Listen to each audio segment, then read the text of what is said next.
Hi guys, నేను రీసెంట్గానే రాజు weds Rambai movie అయితే చూశాను. ఈ మూవీలో ఉన్న పాజిటివ్స్ అండ్ నెగిటివ్స్ అన్నీ డిస్కస్ చేద్దాం.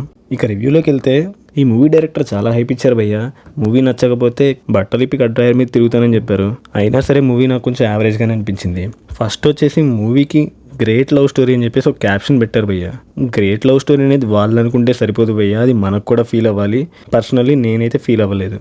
ఈ సినిమాలో హీరోయిన్ తేజస్విరావు 2019 నుంచి షార్ట్ ఫిల్మ్స్లో తన కెరీర్ స్టార్ట్ చేశారు. తన యాక్టింగ్ అండ్ పర్ఫార్మెన్స్ చాలా న్యాచురల్గా ఉన్నాయి, ఇన్ఫాక్ట్ బాగున్నాయి. హీరో యాక్టింగ్ ఓకే కానీ తన క్యారెక్టర్ని ఎందుకు అంత గ్రేట్గా చూపించలేదని నా ఫీలింగ్. మూవీలో హీరో ఎక్కడ పెద్దగా కాంప్రమైజ్ అనేది చూపించరు. ఈ మూవీ అంత గ్రేట్గా ఉండాలి, గ్రేట్ లవ్ స్టోరీ అని చెప్పేసి వాళ్ళు ట్రై చేశారు. బట్ మూవీ అయితే పెద్దగా ఎంగేజింగ్గా ఏం లేదు. మూవీలో పెద్దగా హై మూమెంట్స్ ఏముండవు. ఆల్మోస్ట్ అంతా చాలా ప్లెయిన్గా నడుస్తూ ఉంటుంది. హీరో మదర్ అనితా చౌదరి గారి వాయిస్ ఒరిజినల్గా చాలా బాగుంటుంది. బట్ ఈ మూవీలో వేరే ఇంకెవరో కాస్ట్తో డబ్బింగ్ చేయించారు, అది అంతగా సెట్ అవ్వలేదు అనిపించింది. Songs and BGM Bobbili Suresh గారు ఇచ్చారు. రాంబాయి నీ మీద నాకు మనసాయనే అనే ఒక సాంగ్ అయితే ఉంది, చాలా బాగుంది. మోస్ట్లీ బీజిఎం అయితే 100% ఇచ్చారని నాకు అనిపించింది. ఈ మూవీలో ఉన్న problem writing, direction and editing. మూవీలో ప్యూర్ తెలంగాణ యాక్సెంట్ ఉంటుంది. మోస్ట్లీ అక్కడ ఉన్న లోకల్ యాక్టర్స్తో షూటింగ్ చేయడం వల్ల అనుకుంటా మనకి సేమ్ తెలంగాణలో ఉన్న ఫీలే వస్తుంది. డైలాగ్స్ విషయానికి వస్తే ప్రతి చోట ఏదో మాట్లాడుతూ ఉన్నట్టే ఉంటుంది కానీ ఒక డైలాగ్స్ అంటూ ఇంటెన్స్గా రాసుకొని చెప్తున్నట్టు మనకి ఎక్కడ అనిపించదు. ఈ సినిమాలో విలన్ హీరోయిన్ ఫాదర్ అనమాట. ఆయన ఎవరో కాదు, మన సిద్ధు జొన్నలగడ్డ బ్రదర్ చైతన్య జొన్నలగడ్డ.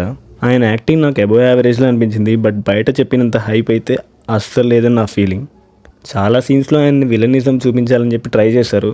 బట్ అదేదో కొంచెం సైకోయిజం చూపించినట్టుంటుంది. It doesn't seem so great. Court మూవీలో మంగాపతి క్యారెక్టర్ డామినేట్ చేశారని చెప్పారు, అదైతే అస్సలు నిజం కాదు. మూవీలో లవ్ స్టోరీ కన్నా కూడా పెయినే ఎక్కువగా ఉంటుంది. అండ్ ఆ లవ్ స్టోరీ కూడా రియాలిటీకి దగ్గరగా తీయడం వల్ల అనుకుంటాం మనకేం కొత్తగా ఏమనిపించదు, చాలా యావరేజ్గానే అనిపిస్తూ ఉంటుంది. అండ్ మూవీ ఎడిటింగ్ వైజ్గా చూసుకుంటే అక్కడో సీన్ తెచ్చి కట్ చేసి అన్నీ అటాచ్ చేసినట్టు ఉంటుంది తప్ప బట్ ఒక ప్రాపర్ స్టైల్ ఆఫ్ ఎడిటింగ్ అన్నట్టయితే కనిపించదు. సినిమాలో ఉన్న కాస్ట్ అండ్ క్రూ అందరూ న్యాచురల్గా యాక్ట్ చేశారు. ఈ movie starting and ending Manchu Manoj voice ఓవర్తోనే ఉంటుందన్నమాట. హీరోయిన్ ఫాదర్ని ఎందుకు ప్రాపర్గా ఎస్టాబ్లిష్ చేయలేదన్నట్టు అనిపించింది.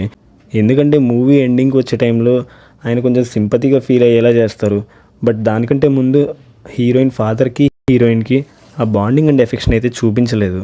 సో మనం ఆబ్వియస్గా కనెక్ట్ అవ్వలేము కదా తర్వాత. అదే చెప్తుంది, మూవీలో ఇంకొంచెం బెటర్గా రైటింగ్ ఉండుంటే అండ్ డైరెక్షన్ కూడా ఉండుంటే ఆబ్వియస్గా బెటర్ అవుట్పుట్ అయితే వచ్చేది. మూవీ క్లైమాక్స్ వచ్చేసి బయట ఇచ్చినంత హైప్ అంత సూపర్ అని అయితే నేను చెప్పలేను. మేబీ రియల్ లైఫ్లో అది కొంచెం సాడే. బట్ ఈ మూవీలో ఎందుకో వాళ్ళంత ప్రాపర్గా డెపిక్ట్ చేయలేకపోయారని నాకు అనిపించింది.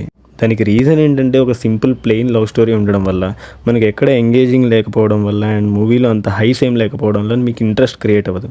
సో క్లైమాక్స్ వరకు కూడా మనకి ఇంట్రెస్ట్ని హోల్డ్ చేసే పాయింట్ ఏది కనిపించకపోవడం వల్ల క్లైమాక్స్ కూడా కొంచెం యావరేజ్గానే అనిపించింది. ఒకవేళ మూవీ బాగుండి ఉంటే మనమే గ్రేట్ లవ్ స్టోరీ అని చెప్పేవాళ్ళం. వాళ్ళు సపరేట్గా గ్రేట్ లవ్ స్టోరీ అని క్యాప్షన్ వేయాల్సిన అవసరం లేదు. ఇది ఫ్రెండ్స్ మూవీ మీద నాకు అనిపించిన ఒపీనియన్. మీకు ఎలా అనిపించిందో కమెంట్స్లో మెన్షన్ చేయండి. కంటెంట్ నచ్చితే ఛానల్ సబ్స్క్రైబ్ చేసుకోండి. See you all soon with a new video.